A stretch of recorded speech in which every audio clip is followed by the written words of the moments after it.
Un sens à donner à la vie et à la mort.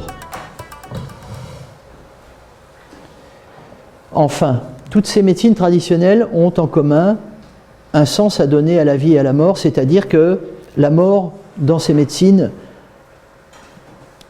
c'est pas le contraire de la vie, en fait.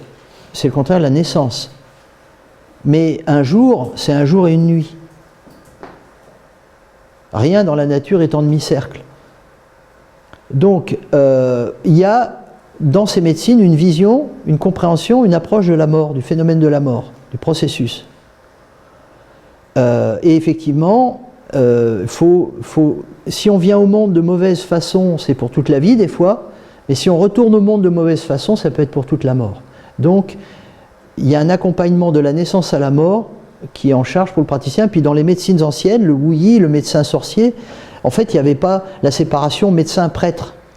Et du coup, il avait vraiment les deux jobs, quoi. Maintenant, il y a le médecin et le curé. Bon, mais comme le curé, des fois, il a un peu oublié son job aussi, c'est compliqué.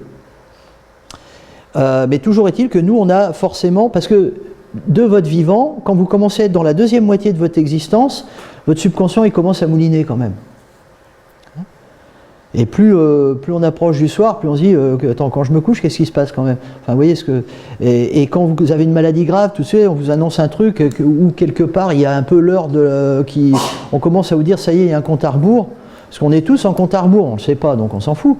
Mais une fois qu'on commence à avoir déclenché le chrono, disons, dans la tête, ça peut être compliqué.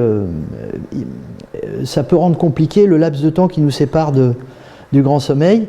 Donc il y a vraiment une réflexion là-dessus. Donc dans la partie psycho de la formation, enfin c'est pas nous, ça vient du docteur Léon, parce que dans sa tradition familiale, ils avaient zoomé un peu plus sur les cancers et sur la psychologie humaine. Pas les deux forcément ensemble, mais je veux dire, voilà, c'était un peu... Et effectivement, il y a un truc sur la mort. Parce que chez nous, c'est un truc qu'on met sous le tapis. On a l'impression que tout décès est un échec thérapeutique. On a l'impression que tout patient meurt forcément d'une maladie ou d'un truc. Non, on est mort parce qu'on est vieux des fois. Alors oui, forcément, il y a un truc qui lâche. Mais médicaliser trop la naissance et la mort, c'est pas bon. Et d'ailleurs, il y aurait moins d'acharnement thérapeutique s'il n'y avait pas cette angoisse de la mort, cette incompréhension non plus.